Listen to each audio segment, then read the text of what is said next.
Parmedur pone bolon rakha kata kata boli dime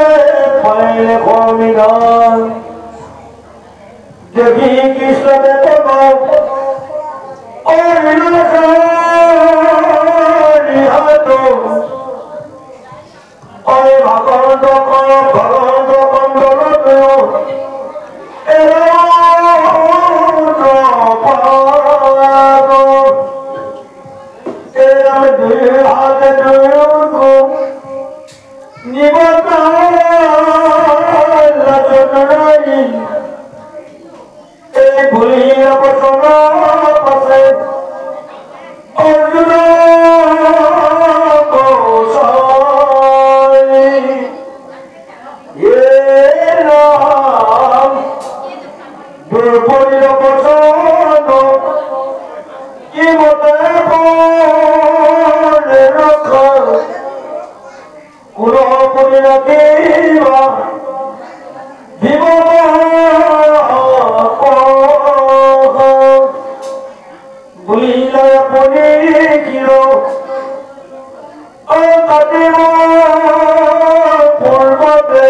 কৃষ্ণৰ বিৰুগ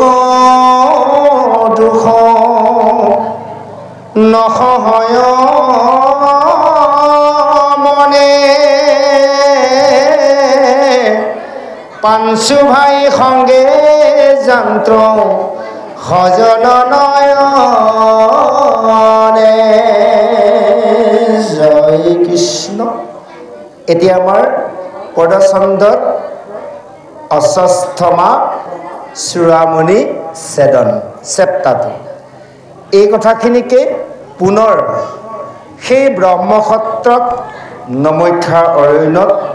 সুত গুৰুদেৱে শৌনক উপমুখ্যে 28,000 ঋষিমণিক কৈছে,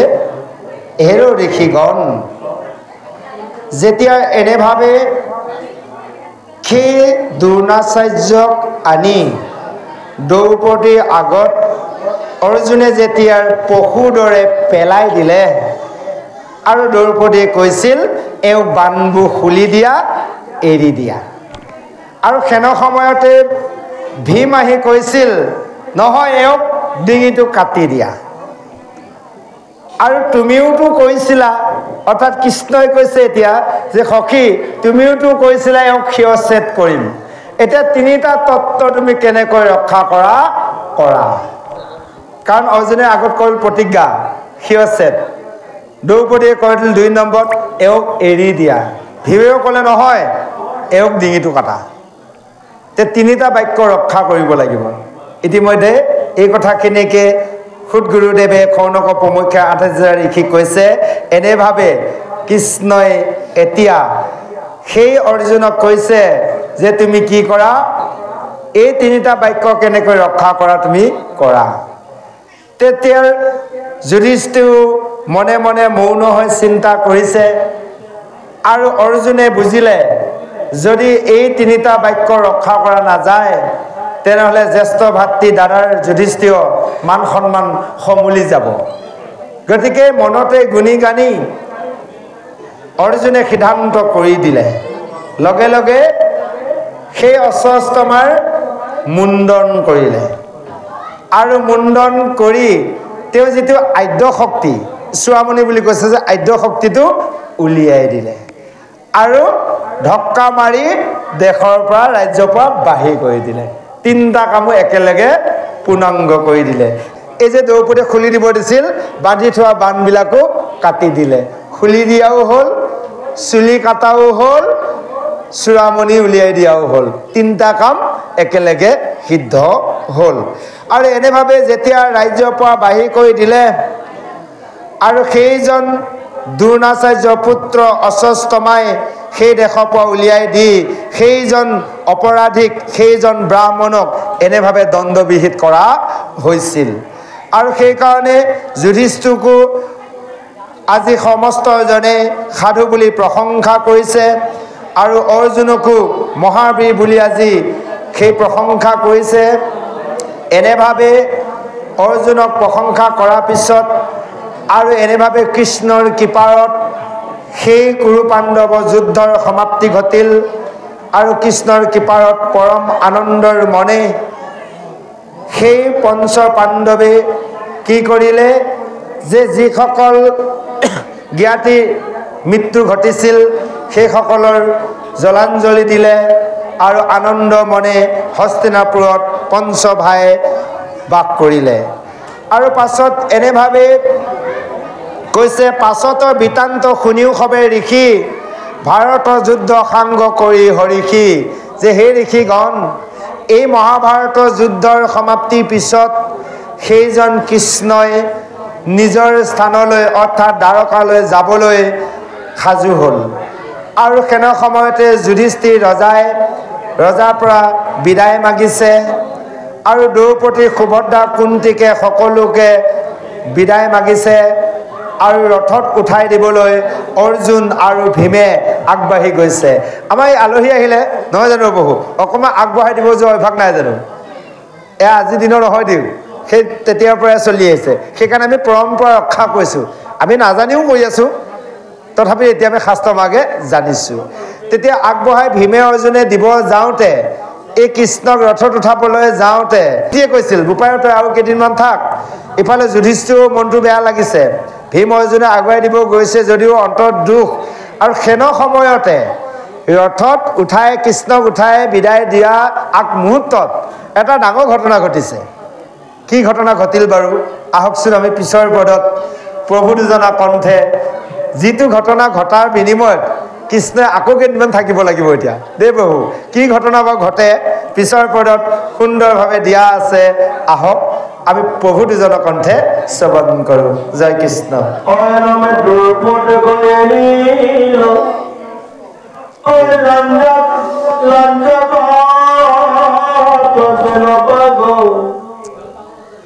দুর্জনা বিজয় অধিক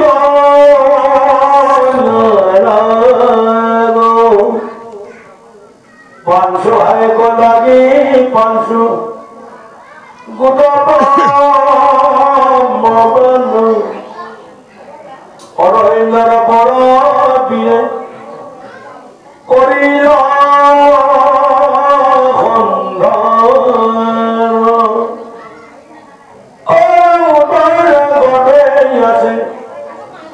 পাণ্ডু সন্ততি এই হালিলা কুটে ব্রহ্ম অশোক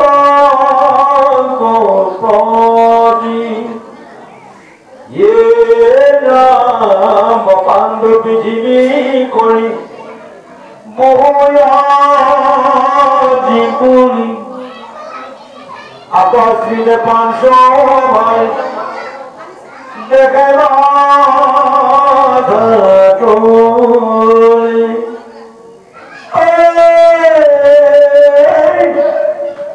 অগ্নি খবর লোয়া 500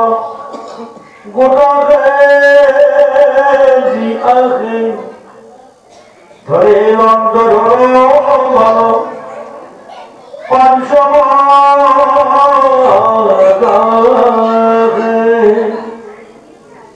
দেখি হমি লন্ড চক্র ও হরিয়া চিরদিন ভস্ম হইল ব্রহ্মস্ত চক্র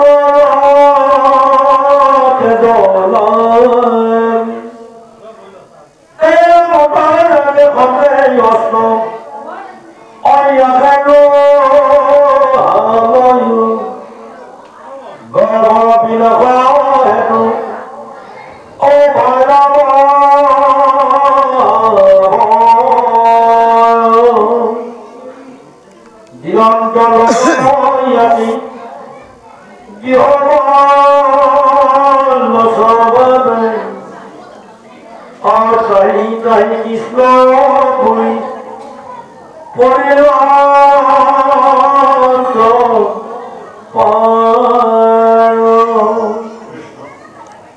দেখিয়াকে কিবা অস্ত্র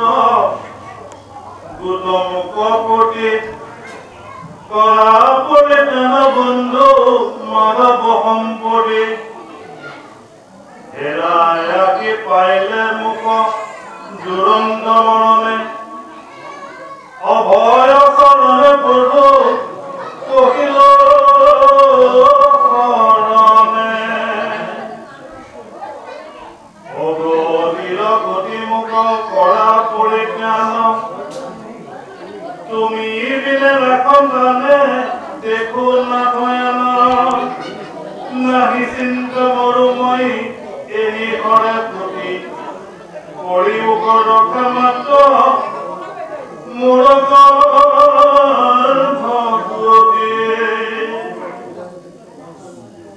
এয়া মেধি বুলি কানন চকিছ নৰপৰি গৰ্ভত লাগিল আগে ব্ৰহ্মাস্তৰ জয়ী দেখি আছে মেধে তাক নাটনি কি গদা ধৰি উদৰত ভৈৰন্ত প্ৰৱেশ আগিৰন্ত ব্ৰহ্মাস্ত্ৰক গদাই কোবাই জীয়াইৰন্ত শিশুক অমৃত দৃষ্টি চাই পূৰ্ণদশ মাহ শিশু লভিলা চেতনা মহাপুৰুষ ভকতৈতে ভৈলা দলিখনা এয়া মাগুন্ত প্ৰণামতনো মহাকুমাৰক শ্যামতন পীঠ বস্তে আতি জাতিষ্কাৰ জড়িত তৰিত যেন নৱঘন খণ্ড মকৰ কুণ্ডল কান্তি প্ৰকাশিত গন্ধু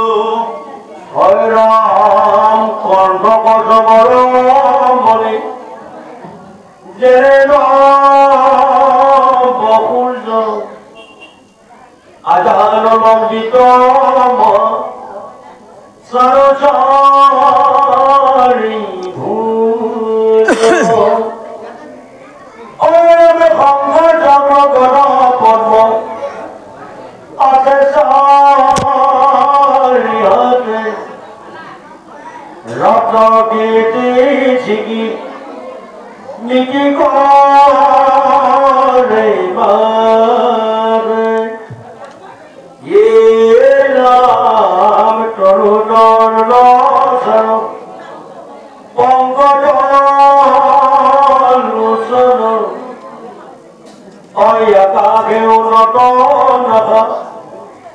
প্ৰসন্ন বদন আমি পূৰ্ণ পৰিদৰ্শন ইহঁতে অপৰে ৰত্নময়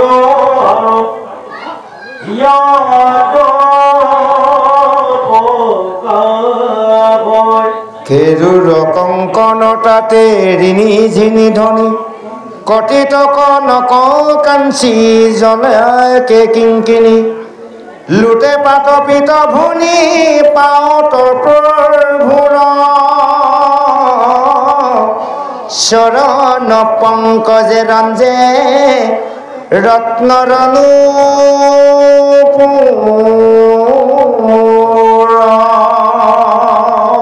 জয় কৃষ্ণ। এতিয়া এনে ভাবে যেতিয়াৰ সেই কৃষ্ণক ৰথত উঠাই দিয়া সময়ত যিটো ডাঙৰ ঘটনা প্ৰভু দুজনে কীৰ্তন কৰি গৈছে, এই যিজন অপৰাধীক আদ্য শক্তি উলিয়াই চুলি কাটি ৰাজ্যৰ পৰা বাহিৰ কৰি দিয়া হৈছিল, সেইজনে অৰণ্যৰ পৰা পুনৰ পঞ্চ পাণ্ডৱলৈ 5ডাল ব্ৰহ্মাস্ত্ৰ প্ৰয়োগ কৰিছে নিপাণ্ডৱ কৰিবলৈ, অৰ্থাৎ 5জনকো বধ কৰিবলৈ। আৰু সেই 5ডাল বাণ প্ৰয়োগ কৰি সেইকেইডালৰ লগতে আৰু ইফালে সেই অভিমন্যুৰ পত্নী উত্তৰা গৰ্ভত যি এটি সন্তান গৰ্ভস্থিতি হৈ আছে, সেই সন্তানটি লৈ বুলিও এপাত ব্ৰহ্মাস্ত্ৰ প্ৰয়োগ কৰিছে। এই যেতিয়া পঞ্চ পাণ্ডৱলৈ 5ডাল ব্ৰহ্মাস্ত্ৰ যেতিয়া আহে সকলোৱে দেখা পায় পঞ্চ পাণ্ডৱে 5জন ভাই ককাই ধনুৰ লৈ প্ৰস্তুত হৈ গ'ল। আৰু সেনে সময়তে সেইজন কৃষ্ণই ৰথত উঠি আছিল, তেওঁ খং উঠি গ'ল। আৰু খং উঠাৰ লগে লগে পঞ্চ পাণ্ডৱে একো কৰিব নেপাওঁতে কৃষ্ণৰ প্ৰভু ভগৱন্ত সুদৰ্শন চক্ৰই সেই পঞ্চৰ ব্ৰহ্মাস্ত্ৰ বাণ খণ্ড কৰিলে। ইফালে উত্তৰা গৰ্ভলৈ গুচি গ'ল এডাল। যেতিয়া উত্তৰা গৰ্ভত গৈ সেই বাণ ব্ৰহ্মাস্ত্ৰৰ প্ৰৱেশ কৰিলে, গৰ্ভত থকা সন্তানটি ইতিমধ্যে মৃত্যু ঘটিলে। আইসকলে গম পাব, আপোনালোকে গৰ্ভত সন্তান ৰাখি জন্ম দিছে, আমি কিন্তু শাস্ত্ৰ অধ্যয়নৰ মাগে আপোনালোকে গৰ্ভত সন্তান লৈ থাকিলে কেনেকৈ থাকে, কি দুখ যন্ত্ৰণা পায়, আমি শাস্ত্ৰৰ মাগে বুজি পাই আছোঁ যে যেতিয়া গৰ্ভত সন্তান 5 মাহত জীৱ হয়, 3য় স্কন্ধ ভাগৱত কপিল দেৱহতে এখনত সুন্দৰভাৱে দিয়া আছে যে এই যেতিয়া সন্তানটি জীৱ হয়, যেতিয়া সন্তানটি ঘূৰি থাকে, লৰি থাকে, এই লৰি থকা সন্তানটি যেতিয়া ব্ৰহ্মাস্ত্ৰ পাত লাগি গ'লগৈ ভিতৰত, এক জাগাত সন্তানটি ৰৈ গ'লগৈ। যেতিয়া ৰৈ গ'ল, বিক্ষোভত উতৰাই থাকিব পৰা নাই। আজিকালি ভাল হ'ল দিয়ক, বুজিছে, এনেকৈ সন্তান যদি ক'ৰবাত কিবা হৈ যায়, লগে লগে মেডিকেল নি চিজিয়াং কৰি দিয়ে, হয়নে নহয় বাৰু? আগতে সেইটো ব্যৱস্থা নাই, আৰু আছিল, তেতিয়াও আছিল বাৰু, যা হওক। তেতিয়া লগে লগে উতৰাই বিক্ষোভত থাকিব নোৱাৰি, উতৰাই জানে সেইজন কৃষ্ণৰ জগতৰ ঈশ্বৰ। লগে লগে উতৰাই পেটত ধৰি বিক্ষোভে দৌৰি গৈ সেইজন কৃষ্ণৰ ৰথত বহি থকা জনৰ চৰণত ধৰিছে, কৈছে, হে মধুসূদন, হে প্ৰভু, তুমিয়ে জগতৰ ঈশ্বৰ, যে মোক এই বিপদৰ পৰা ৰক্ষা কৰোতা তোমাৰ ব্যতিকে আৰু কোনো নাই। উতৰাই এনেভাৱে সেইজন ভগৱন্তৰ চৰণত শৰণ মাগিছে। আজি উতৰাই যি বৰ মাগিছে কৃষ্ণ চৰণত, আমাৰ প্ৰতিগৰাকী আই বুলি নহয়, আমি মনুষ্যসকলে প্ৰতিজনে ভগৱন্তৰ চৰণত তেনে বৰ মাগিব লাগে। উতৰাই কৈছে, হে প্ৰভু, তুমি মোক মাৰি লৈ যোৱা, মোক প্ৰাণৰ মমতা নাই। হে প্ৰভু, এই যে মোৰ গৰ্ভত থকা নিষ্পাপ সন্তানটি তুমি বধ নকৰিবা। মোক মাৰি লৈ যোৱা প্ৰভু, মোৰ জীয়াই থকা ইচ্ছা নাই, কিন্তু মোৰ গৰ্ভত থকা সন্তানটি তুমি বধ নকৰিবা। গছৰ যদি গুটি জীয়াই থাকিব লাগে, গছ জীয়াই থাকিব নালাগিব জানো? হয়নে বাৰু? উদয়ে ক'ত বৰটো মাগিল চাওক, ডাইৰেক্ট নিজলৈ বৰটো টনা নাই, আনলৈ টানিছে যে প্ৰভু মোক মাৰি লৈ যোৱা, মোৰ প্ৰাণৰ মমতা নাই, কিন্তু প্ৰভু মই তোমাৰ চৰণত শৰণ পখিছোঁ, মোৰ গৰ্ভত থকা নিষ্পাপ সন্তানটি তুমি বধ নকৰিবা। আমিও তেনে বৰ মাগিব লাগে। আমি বৰবিলাক বিচাৰোঁ কেনে জানে? স্বাৰ্থপৰ হিচাপে, হয়নে বাৰু? এতিয়া দেশত যিটো পৰিস্থিতি ঘটি আছে, আমি ভগৱন্তৰ ওচৰত প্ৰাৰ্থনা কৰিব লাগিব, হে প্ৰভু সেই সীমান্তত যিসকল সত্ৰিয়ই আজি আমাৰ সমস্তজনক ৰক্ষা কৰিবৰ বাবে যি যুঁজ দি আছে, সমস্তজনকে তুমি শক্তি প্ৰদান কৰা আৰু কৃপাৰ কৰা, এয়া বৌ মাগিব লাগে। কোনোবাই যদি ভাবি আছে এগৰাকী মাতৃয়ে মোৰ ল'ৰাটো সীমান্তত যুদ্ধ কৰি আছে, হে প্ৰভু মোৰ ল'ৰাটো ভালে বোলে ৰাখিবা, ভালে বোলে ৰাখিবা, সেইটো বৰ নহয়। কিন্তু সমস্তজনৰ কাৰণে আমি বৰ মাগিব লাগিব। সমস্তজন যদি কুশলে থাকে, আমিও কুশলে থাকিম। চাওক, এতিয়া সেইসকলে যুদ্ধ কৰিছে, আমি ইয়াত আনন্দত ভাগৱত বা আমি আনন্দত আছোঁ। যদি সেইসকলে দেশখন ৰক্ষা নকৰিলেহেঁতেন আমি এনেকৈ থাকিব পাৰোঁনে বাৰু? কেতিয়াও নোৱাৰোঁ। সেইসকলৰ বাবে কাৰোবাৰ সন্তান থাকক নাথাকক, আমি সমস্তৰ ভক্তসকলে ভগৱন্ত চৰণত এটাই নিবেদন কৰিব লাগিব, যাতে আমাৰ এই ভাৰত দেশ, যিখন দেশত পৰম প্ৰভু ভগৱন্তই যুগে যুগে অৱতাৰ ধাৰণ কৰি আহিছে, এইখন দেশ যাতে সদায় সুৰক্ষিত হৈ থাকে, সমস্তজনকে প্ৰভুৱে সুৰক্ষিত কৰি ৰাখে, সেই প্ৰাৰ্থনা কৰিব লাগে। আজি আমি ভগৱন্ত চৰণত এইকণে নিবেদন কৰিছোঁ, হে প্ৰভু এই ভাৰত ভূমি তোমাৰ ভক্তসকলক তুমি শংখ চক্ৰ গদা পদ্ম ধৰি চতুৰ্দিশে তুমি ৰক্ষা কৰি থকা, যেনেকৈ পঞ্চ পাণ্ডৱক তুমি একান্তৰ ভক্তৰ বুলি প্ৰতিটোৰ সংকট সময় ৰক্ষা কৰিছা, আজিও আমাৰ ভাৰতৰ সমস্ত সংকট তুমি শিৰ পাতি লৈ ৰক্ষা কৰিবা। হে গুৰু সমস্ত আই মাতৃ সমস্ত, এতিয়া সেই উত্তৰাৰ স্তুতিত সন্তুষ্ট হৈ সেইজন ভগৱন্তই উত্তৰা নিশ্বাসৰ দ্বাৰা এটাৰ আঙুলি, সৰু আঙুলিৰ দৰে, এটা ধৰক আপোনাৰ মাখিৰ দৰে হয়, গৰ্ভত প্ৰৱেশ কৰি গ'ল ভগৱন্তই। সেই গৰ্ভত প্ৰৱেশ কৰি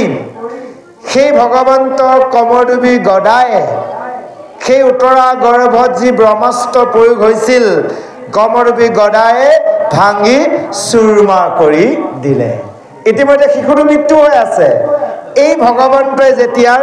অমৃত দৃষ্টিয়ে শিশুটিলৈ চাই, পুনৰ শিশুটি গৰ্ভতে জীৱিত হৈ আহিলে। আজি যাৰ কাৰণে আমি ভাগৱত পালোঁ দেই গুৰু সমস্ত, সেইকাৰণে সেইজনৰ দুটা নাম। এটা নাম হ'ল পৰীক্ষিত, কাৰণ জন্ম মৃত্যু ইমান ডাঙৰ এটা পৰীক্ষা মাকৰ গৰ্ভত তেওঁ পাছ কৰি আহিছে, সেইকাৰণে পৰীক্ষিত। আন এটা নাম ইতিমধ্যে ওলাই আছে, বিষ্ণুৰাত। যিজনে ভগৱন্তক গৰ্ভত বিষ্ণু দৰ্শন পাইছে, সেইকাৰণে আন এটা নাম বিষ্ণুৰাত। কেনেকৈ ভগৱন্তক দৰ্শন পাইছে পৰীক্ষিতে কৈছে পদত, এটা আঙ্গুলি সমান, এটা সুকুমৰ ৰূপ, শ্যাম খৰি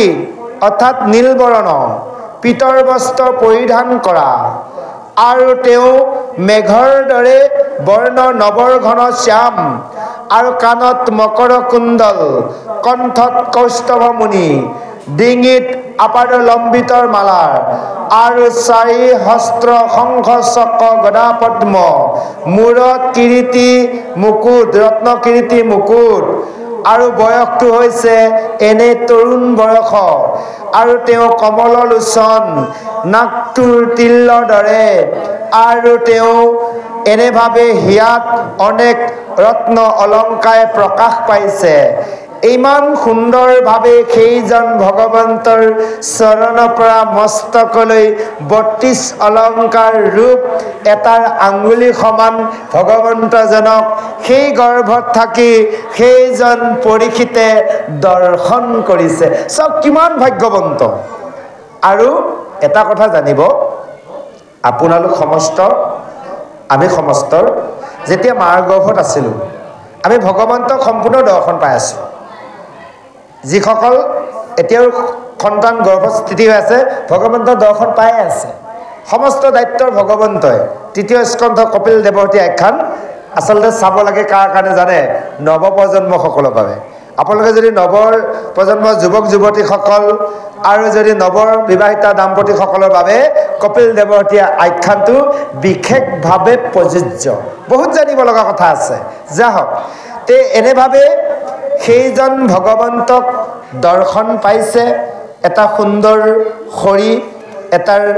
সুন্দৰ ৰূপ। আজি সেইজন পৰীক্ষিতে দৰ্শন পাইছে। তেওঁৰ চৰণত নপুৰৰ ৰুণুজুনু শব্দৰ পাতৰ পিতৰ বস্ত্ৰ পৰিধান কৰা, ইমান সুন্দৰ সূৰ্যৰ চন্দ্ৰৰ দৰে উজ্জ্বল পোহৰ সেইজনক দৰ্শন পাইছে। আহক আৰু অকণমান ভগৱন্তৰ ৰূপেদি এই অধ্যায়ৰ শেষত আৰু কৃষ্ণই যাব ওলোৱাত কুন্তীয়ে আকৌ এবাৰ খাটনিক ধৰিব কেইদিনমান থাকিবলৈ। পিছৰ পদত সুন্দৰভাৱে দিয়া আছে। প্ৰভু দুজনৰ মধুকণ্ঠে আমি শ্ৰৱণ কৰোঁ। জয় কৃষ্ণ।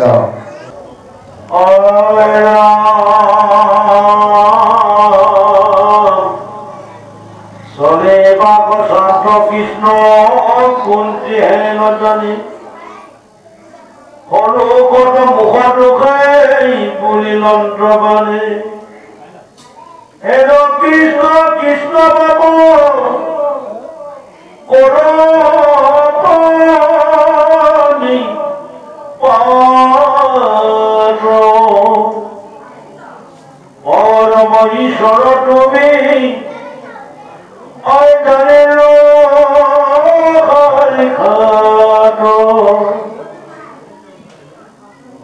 এ রামজয় গোপীনন্দন নন্দ কুমার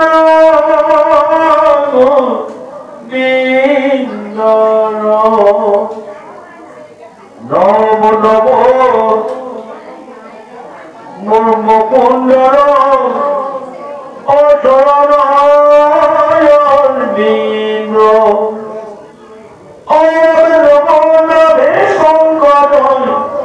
পঙ্কজ মামার নমো নেত্র পঙ্কজ পঙ্কজ পাওয়ার নমো ভগবর শীত বিতরিষ্ণত দুর্গচিতানব তুমি পিতা বিগমতে রাখো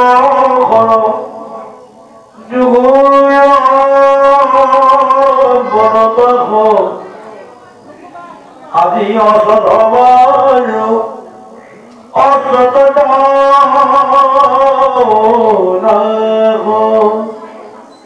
এ রাম নামায় বিপদত পুত্র হবে রাখি অসত শিশু গজেনে ঢাকি ঢাকে পাহি এ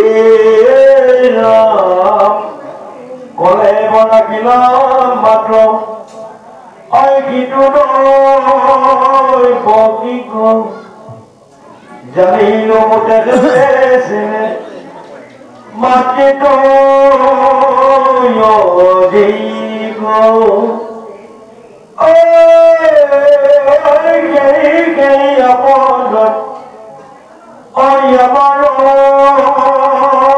অভিমত আই তোমাক দেখিবে পাওঁ যিটো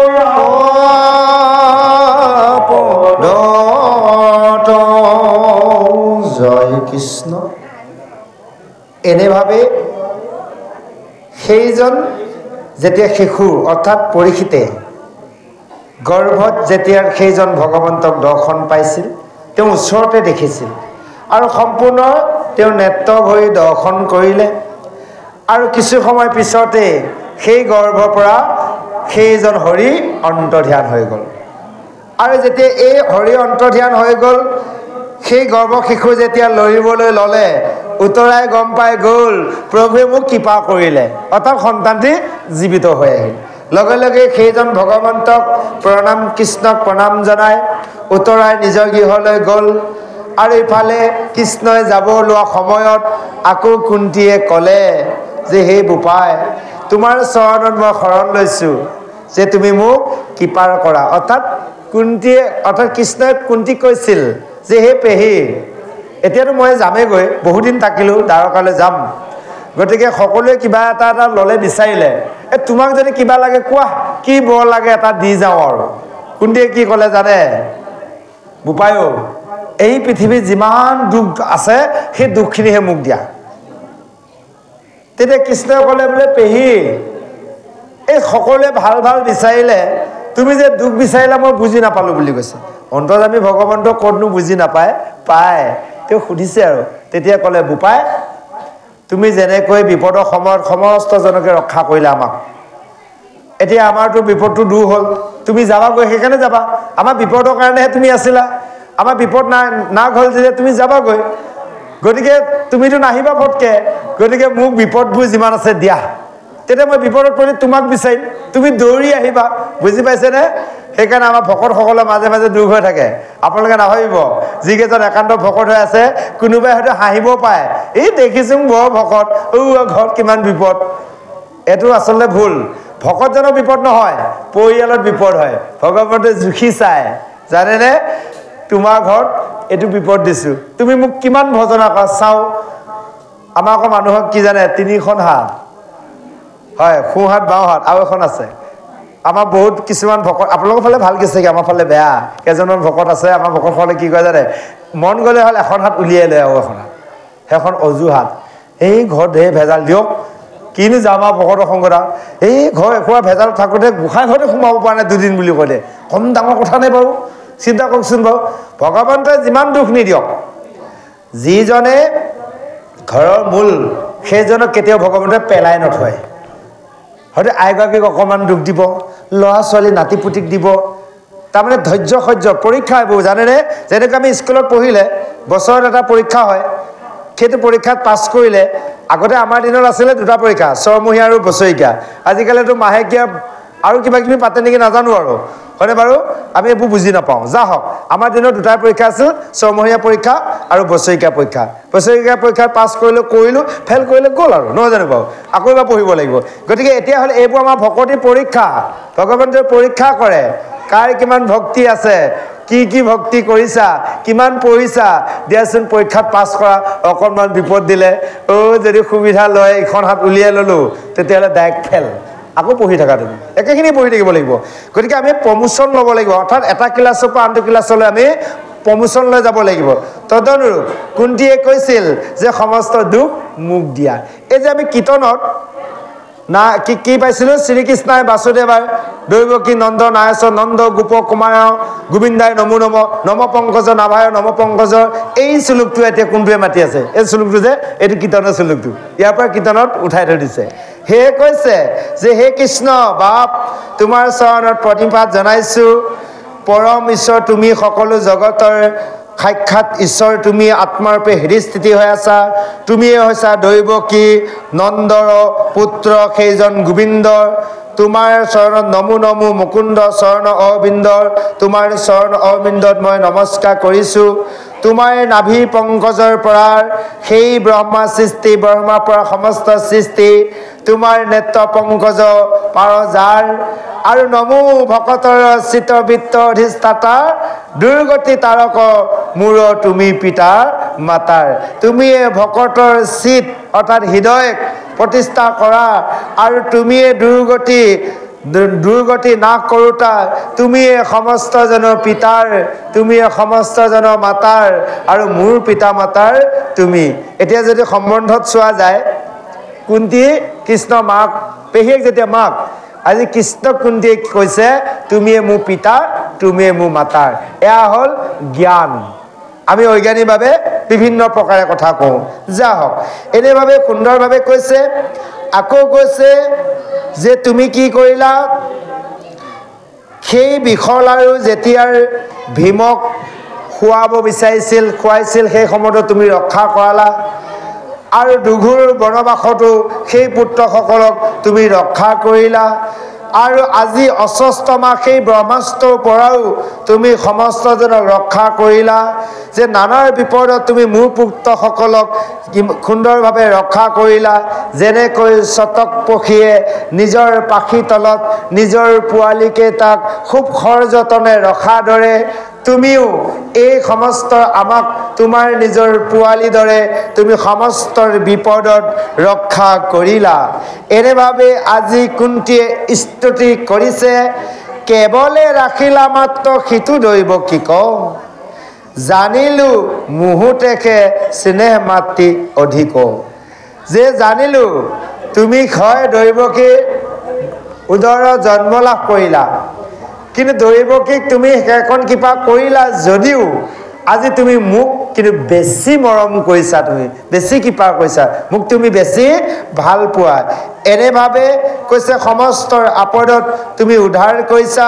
তোমাক দেখিবে পাওঁ যিটো আপদত সেইকাৰণে তুমি মোক বিপদ দিয়া যাতে মই বিপদৰ সময়ত তোমাক দৰ্শন কৰিব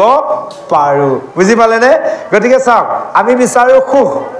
এতিয়া কুন্তিয়ে বিচাৰিছে দুখ আৰু একান্ত ভক্তসকলে দুখ হ'লে বেছি ভাল পায় গম পায় তেতিয়া ভগৱতসকলে বেছিকৈ বুজিব পায় এনে যদি অকণমান কম কম যদি স্তুতি কৰে মন্ত্ৰ মাতে ভগৱন্তৰ প্ৰতি তেতিয়া সেইদিনাখন তাৰমানে বিপদ হ'লে অকণমান দীঘল হৈ যায় ন প্ৰভু নহয় নেকি বাৰু অকণমান দীঘল হয় দুটামান তাৰমানে সংযোগ হয় এই ঘৰত যে বিপদ হ'ল অ' প্ৰভু এই তোমাক সেৱা কৰিছোঁ তুমি যে আপদ বিপদ দিছা কিন্তু প্ৰভু আনন্দ পাইছোঁ কিয় জানা তুমি যে মোক জুখি চাইছা প্ৰভু যি কৰা কৰি থাকা মই কিন্তু তোমাৰ চৰণ সেৱা নেৰোঁ ভগৱানে চিন্তা কৰে ৰাম এই সঁচাকৈ দিয়ক তুমি মোৰ তথাস্তু কাৰণ দেখিব দুদিন পিছত ভাল হৈ গ'ল আপুনি গোসাঁই কৰ্ম কৰি আহিলে কাৰোবাৰ জ্বৰ হওক কিবা হৈ আছে সেই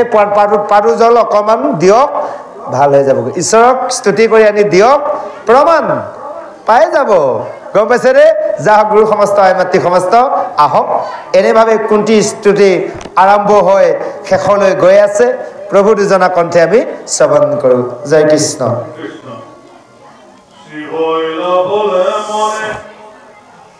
কৰে নানা কাম সম্পৰ্ক নকৰে লৈ বাকত বনাম জগতৰে আত্মানন্দ স্বামী মহাহৰি নিজৰ ৰূপে আশা সাক্ষাতয় অৱতৰি কেহ বেলা বংশ বিচাৰিবা যাদৱ কেহ বোলে কীৰ্তি বৰাই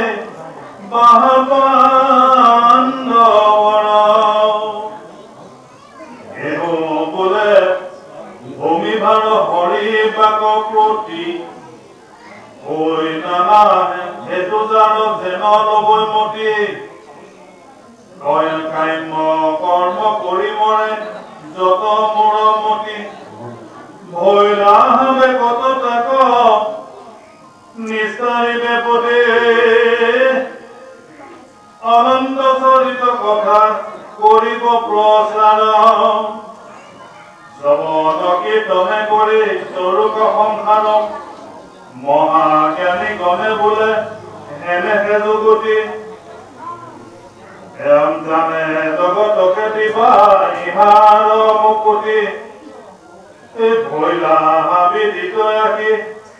আপুনি চৰে তোমাকে নজানিকো মতি নৰে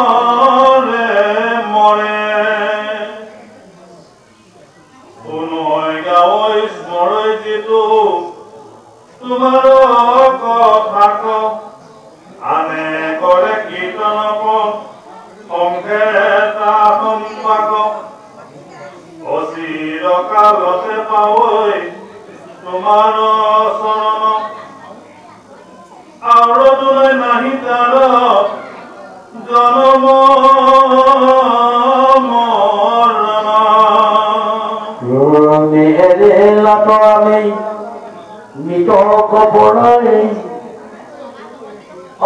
নগরে জন্ম বংশ অমরে অমদান অমে কুমুরি বাতময় নবর্ণু সম্পদে যে দেবারে কলম দেব অনগতির গতি তোমাক দেখিতে নপাওঁ ইকেই মূৰতে এদো যাদৱ পাণ্ডৱ বংশ কৰাছেনে চেদো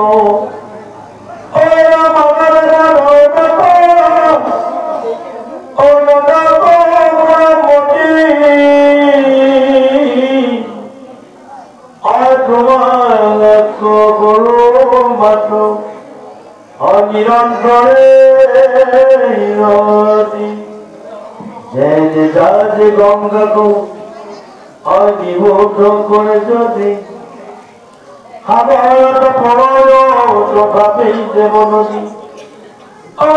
সেইবাতে জিঙিব নগৰী মোৰ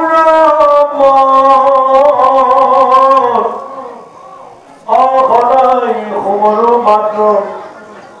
তোমাৰ এই মতে কৃষ্ণ এই মতে গৰধ অনেক স্তুতি নতি মনে উপজিলে আহি অভাৱে ভগৱতী অৰাম কিহৰিলে শৰীৰ বহে বিচন্দ্ৰ কৃষ্ণৰ আগতে পৰি এই কুন্তি কান্তি লন্দ্ৰ পৰম ভকতে দেখি জগত নিবাস এই অকলে হাবি কৰিল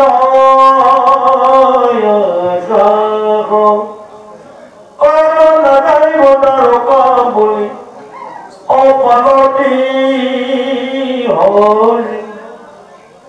দুৰাই বগিল অকুন্তি কয়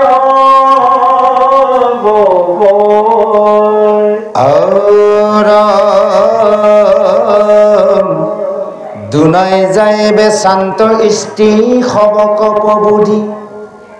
কাতৰ কৰিয়া ৰাজা ৰাখিলা নিৰুধি ৭-৮-২ অধ্যায় ৰৰ কথা গৈল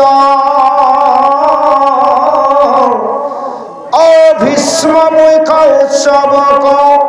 হিবেশ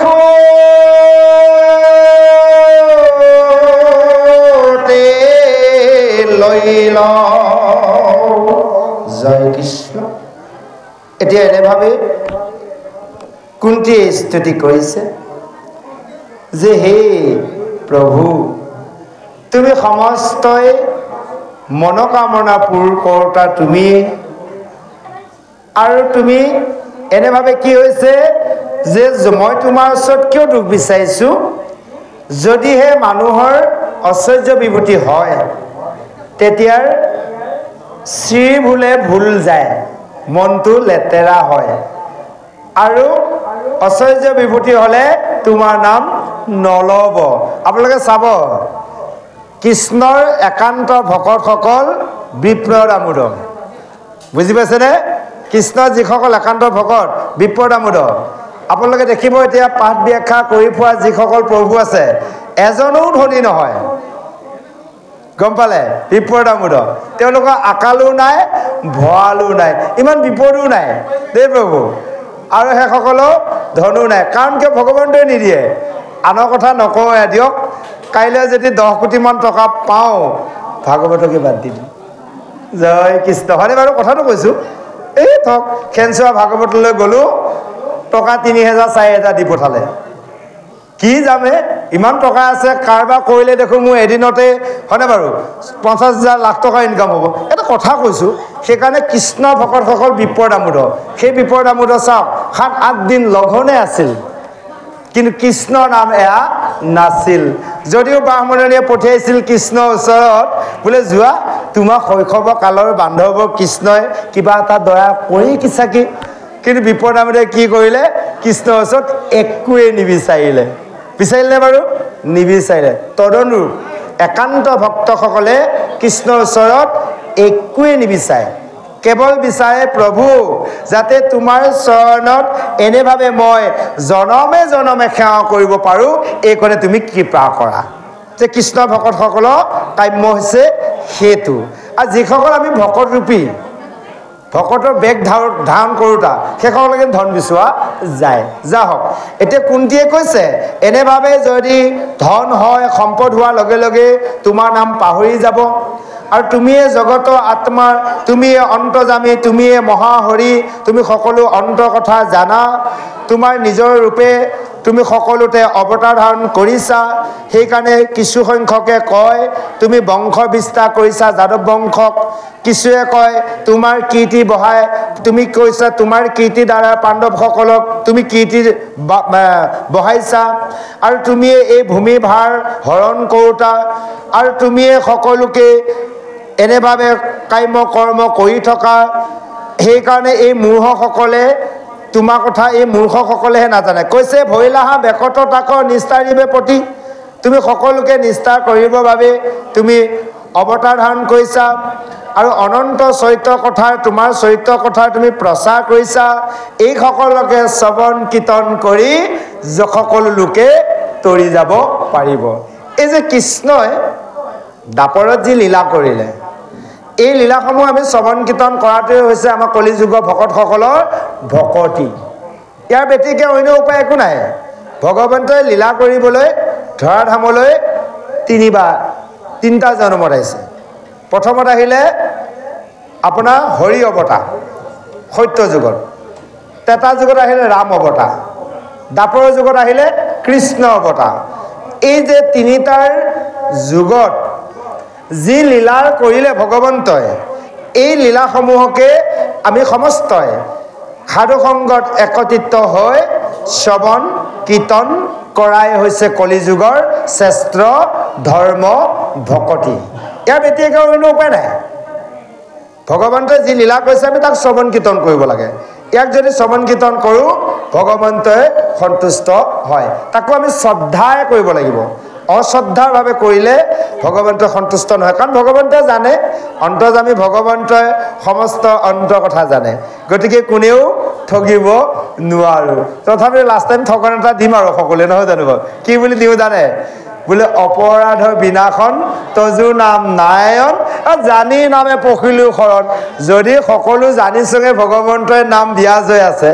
শৰণ ঠিকেই পখিছোঁ আকৌ কলি বোলে তজু নামে পখিলো শৰণ গোসাঁই ঘৰ পৰা ওলাই যায় আকৌ সেই যিজনক শৰণ প্ৰসাৰ কৰিছোঁ সেইজনকে হিংসা কৰি আছোঁ কাৰণ সমস্ত জগতত যদি ভগৱন্ত আছে সেইটো কথাই কোৱা যায় জানি নামে পখিলো শৰণ সমস্ততে ভগৱন্তৰ নামৰূপী জনাৰ্দন সমস্ততে বিৰাজে আছে আত্মাৰূপে তে এই কথাটো যদি জানিছোঁ তে আমি জীৱ হিংসা কৰাটো বন্ধ কৰি দিব লাগিব আমিতো কৰা নাই তাৰমানে অলপ মিছা কথা কৈ থাকোঁ মাজে মাজে আৰু নহয় জানো বাৰু যা হওক যিয়ে মিছা কোৱাটো ডাঙৰ কথা নহয় তাক আমি সঁচা কৰিব লাগিব যে আজি মিছা ক'লোঁ কালি মিছা ক'লোঁ লাহে লাহে আমি সঁচা কোৱা আৰম্ভ কৰিব লাগিব অৰ্থাৎ জীৱনত কৰি থকা বেয়া কৰ্ম বেয়া বাক্য বেয়া খাদ্য আমি এনেভাৱে সাধু সংগত এপত এৰি জীৱনলৈ আমি ভাল কৰি আনি জীৱনটোক আমি ধন্য কৰাৰ ব্যৱস্থা কৰিব লাগিব এনেভাৱে কুন্তীয়ে কৈছে যে হে প্ৰভু যে এনেভাৱে তোমাৰ এই গুণগান যিসকলে স্মৰণ কৰে বা যিসকলে কথোপকথন কৰে আৰু যিসকলে প্ৰশংসা কৰে যিসকলে কীৰ্তন কৰে অচিৰে কালতে পাওঁ তোমাৰ চৰণ আৰু দুনাই নাহি তাৰ